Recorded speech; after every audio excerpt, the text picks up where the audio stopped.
माझ्या मॅनेजरनी आणि माझ्या कर्मचाऱ्यांनी लॉक लावलेलं होतं. लॉक लावल्यानंतर आधी 3-4 मुले आले. समोरचं गेट बंद करून त्याला लॉक लावल्यानंतर त्यांची मागणी होती की आम्हाला आतमध्ये येऊन दारू प्यायची आहे. माझ्या मॅनेजरनी आणि इतर कर्मचाऱ्यांनी त्यांना सांगितलं की बा आम्ही आतमध्ये येऊ देत नाही, कारण की 12चा जो नियम आहे आणि दररोज 12 वाजता बंद करत असतो आणि 12च्या नंतर आम्ही कोणालाच आतमध्ये येऊ देत नाही. त्यानंतर त्यांनी खूप साऱ्या शिवीगाळ दिल्या.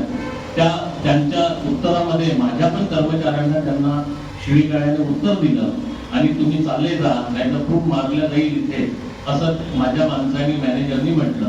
त्यानंतर त्यांनी फोन करून अजून 25 ते 30 लोकांना बोलवलं. 25 ते 30 लोकांना बोलवल्यानंतर त्यांनी सुद्धा मागणी केली की आम्हाला आत येऊ द्या.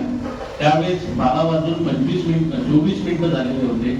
एक मुलगा त्या ग्रिलच्या वरती चढून तो आतमध्ये घुसला आणि त्याच्या पाठोपाठ जवळपास 17 ते 18 लोक ताबडतोब आतमध्ये घुसले आणि एकदम बार मॅनेजरवरती जानलेवा हमला केला.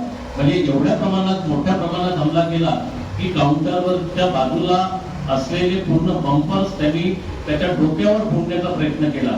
पण तो सावधगिरीने काही बंपर त्यांनी वाचवले, पण काही बंपर त्याच्या डोक्यावर एवढ्या मोठ्या प्रमाणात पडले की त्याला जवळपास 6 ते 8 टाके लागले. मग लगेच मी त्या ठिकाणी पोहोचलो. पोलीस स्टेशनचा स्टॉप पोहोचला. पोलीस स्टेशनचा स्टॉप आल्यापर्यंत हे सगळे पळून गेलेले होते. मग आम्ही त्यांना ताबडतोब पोलीस स्टेशनला नेलं. पोलीस स्टेशनला घेऊन गेल्यानंतर त्यांनी मेडिकल करायसाठी पाठवलं. मेडिकल करता करता आम्हाला त्याचं सिटी स्कॅन हे ते सगळं करता करता सकाळी 9 वाजले. सकाळी 9 वाजता परत आम्ही पोलीस स्टेशनला आलो. पोलीस स्टेशनला FIRची नोंद केली. नोंद केल्यानंतर आम्ही पंचनामा करायसाठी म्हणजे 4 वाजेपर्यंत आम्हाला तिथे वेळ गेला. ज्या प्रमाणात म्हणजे जी पद्धत पोलिसांची असायला पाहिजे की आमच्या काउंटरचे यांनी पैसे दिले, त्यांनी आम्हाला सांगितलं की हे आम्ही FIR मध्ये नंतर घेणार. मग त्यांनी ते FIRची कॉपी दिली. त्यामध्ये कुठल्याही प्रकारचे पैशाची नोंद नाही केली. मग काल मी राजू भैयाच्या सहमतीने एक PIला पत्र दिलं की माझ्या काउंटरवरून 52,900 रुपये तिथे पडलेले होते. यांनी ते पण घेऊन गेले, दारूच्या बाटला पण घेऊन गेले. अशा नुकसानीच्या पूर्ण तक्रारीची मी एक त्यांना निवेदन दिलं. आता माहीत नाही ते त्यानंतर आता जॉईंट CP साहेबांची राजू भैया वगैरे आम्ही सगळे भेटलो. त्यांनी आश्वस्त केलं की याचे पण सेक्शन आम्ही त्यांच्यावर लावणार आहे. आणि त्यामध्ये अजून एक प्रकार असा घडला की काल जे 8 आरोपी जे सापडले गेले, त्या 8 आरोपीला जेव्हा कोर्टामध्ये त्यांनी पेश केलं तर आमच्या राजू भैयांनी असोसिएशनच्या माध्यमातून सुमित मुदळकर ॲडव्होकेट आमचे उभे केले. पण कोर्टीकर PI यांनी असं सांगितलं की फक्त एकच दिवसाचा PCR मागितला. की एवढा मोठा गंभीर गुन्हा ज्यात 14 ते 17 ते 20 आरोपी आहेत, म्हणजे जे खिडकीवरून ग्रिलमधून कुदून गेले ते टोटल 17 ते 18 लोक आहेत. ते आरोपी अजून पकडायचेच आहेत आणि आपण फक्त एकाच दिवसाचा PCR मागता, एक अशोभनीय काम या ठिकाणी आम्हाला दिसलं. त्याचा आज रेप्युटेशन आम्ही माननीय रेड्डी साहेबांना, जॉईंट CPना, राजू असोसिएशनच्या माध्यमातून दिलं आणि त्यांनी आम्हाला आश्वस्त केलं की हे सुद्धा गुन्हे त्यांच्यावर आम्ही लावणार आहे. म्हणून आमची नागपूर जिल्हा परमिट रूम असोसिएशनची हीच मागणी आहे की अशा आरोपींची धिंड काढावी, जेणेकरून पूर्ण एरियामध्ये, पूर्ण नागपूर शहरामध्ये अशा प्रकारचे गुन्हे घडणार नाही, अशी आम्ही जॉईंट CP साहेबांना मागणी केली.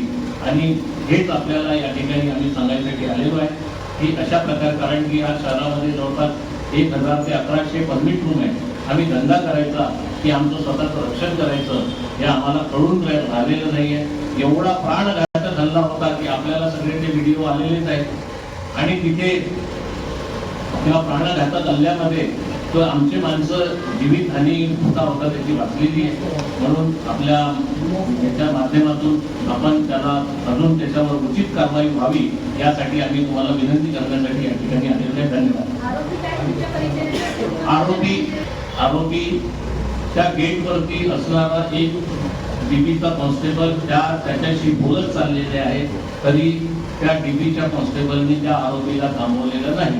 हे सुद्धा वाक्यरचना आम्ही जॉईंट CP साहेब रेड्डी साहेबांना सांगितलेली आहे की साहेब अशा प्रकारचं जर आरोपी आपल्यासमोर रक्तबंबा म्हणजे त्याच्या शर्टाने रक्त पूर्ण भरलेला आहे आणि आपल्या पोलीसचा दंड त्या पोलिसाच्या हातात आहे आणि ते चाललेले आहे, तरी आपण त्याला थांबवलं नाही, नाहीतर त्याच ठिकाणी पूर्ण आरोपी थांबले असते.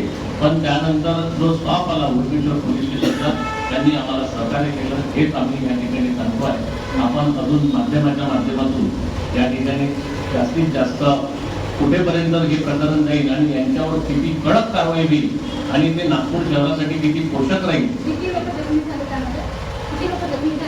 तिथे 2 लोक जखमी झाले, बाकी 2 मॅनेजर होते, त्यांनी वेटर होते, त्यांना लाथा बुक्क्यांनी मारलं. 2 लोक सिव्हिअर जखमी झाले की त्यांचे रक्तबंबाळ. त्यातून एक आरोपी हा अजूनही ऍडमिट आहे, उपचार घेत आहे. तो मॅनेजर जो आहे त्याला जखमी, तो आजही सिरियस आहे, हॉस्पिटलाइज आहे, त्याच्यावरती उपचार सुरू आहे. असे असताना फक्त एका दिवसात आरोपी पूर्ण पकडलेले नाहीत पोलिसांनी, फक्त 7 आरोपी पोलिसांनी पकडलेले. 17 ते 18 आरोपी असताना दरोडा टाकण्याच्या उद्देशाने आणि मारपीट करण्याच्या संघटित गुन्हेगारीच्या अंतर्गत त्यांनी कारवाई करायला हवी अशी आमची मागणी आहे. त्याच्यानंतर जे आरोपी आहेत त्यांना समाजाच्या समोर आणावं अशी सुद्धा आम्ही मागणी केलेली आहे, जेणेकरून की दुसऱ्या ठिकाणी अशा प्रकारचे गुन्हे होणार नाहीत. कारण की प्रथम आम्ही सरकारचे महसूल गोळा करणारे आहोत. शासनाला आम्ही करोडो रुपये रेव्हेन्यू जमा करून देतो. जर एखाद्या रेतीच्या ट्रकवरती एखाद्या तहसील ऑफिसच्या कारकुनाला किंवा तहसीलदाराला किंवा क्लर्कला माळ पिटलं तर त्याच्यावरती ज्या प्रकारची ऍक्शन होते त्याच प्रकारचं ऍक्शन आमच्यावरती हमले झाले तर अशा प्रकारचे हमले आमच्यावरती त्यांच्यावरती ऍक्शन व्हायला पाहिजे, आमची मागणी आहे. कारण की आम्ही शासनाचे पहिले महसूल गोळा करून पहिले देतो, जे उरले सुरले ते आमचे असतात, अशी आजची अवस्था झालेली आहे. सोबत जोडलेलं आहे की नंतर त्यांनी ते पैसे तिथून घेऊन पळाले त्याचंही जोडलं आहे, नुकसान झालं त्याचंही जोडलेलं आहे.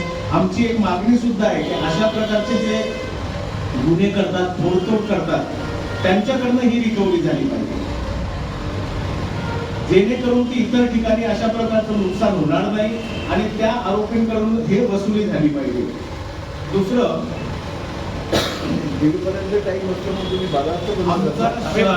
शहरासाठी 1:30 पर्यंतचा वेळ आहे, शहरासाठी आम्ही 12 वाजता एक मिनिट. शहरासाठी 1:30 वाजेपर्यंत पोलीस आयुक्तालय क्षेत्र येथे 1:30 वाजेपर्यंत वेळ आहे आणि ग्रामीण भागामध्ये 11:30चा वेळ आहे. भरपूर ठिकाणं असं आहे की 12-12:30 वाजताच बंद करतात, ज्यांच्याकडे बिझनेस झाले ते बंद करतात, 12-12:30 वाजता बंद करून निघून जातात. हिशोब करणं, तिथलं क्लिनिंग करणं हे करून नक्की होतात, कारण की त्याच रात्री आम्हाला एक्साईजला सेल पाठवावा लागतो, क्लिनिंग करावं लागते. या सर्व गोष्टी होऊन मग ते 1:30 वाजतोच वाजतो. विलास करांगडे. दुसरं, हायवे बाबत शासनाने ऑलरेडी परिपत्रक काढलेलं आहे 2025ला, ते सोबत जोडलं आहे. एवढे कठोर परिपत्रक काढलेले असताना जर अशा परिपत्रकानंतरही प्रशासन कार्य करत नसेल तर आम्ही कोणाकडे दाद मागावी. प्रशासनाने कार्यालयाने आदेश काढल्यानंतर या हायवे ढाब्यांवरती, अनधिकृत हॉटेलवरती विना परवाने जे मद्य विक्री करतात त्यांच्यावरती कठोर कारवाई झालेली आहे. ऑलरेडी परिपत्रक आहे आणि 25चं आहे. अशा आणि शासनाने स्टाफ कमी पडतो म्हणून एक्साईज मध्ये पदही वाढवलेले आहे. पहिले 1च अधीक्षक होते, आता 2 अधीक्षक केलेले, म्हणजे विभागणी झालेली आहे. विभागणी झाल्यानंतर सुद्धा जर कठोर कारवाई एक्साईज करणं होत नसेल तर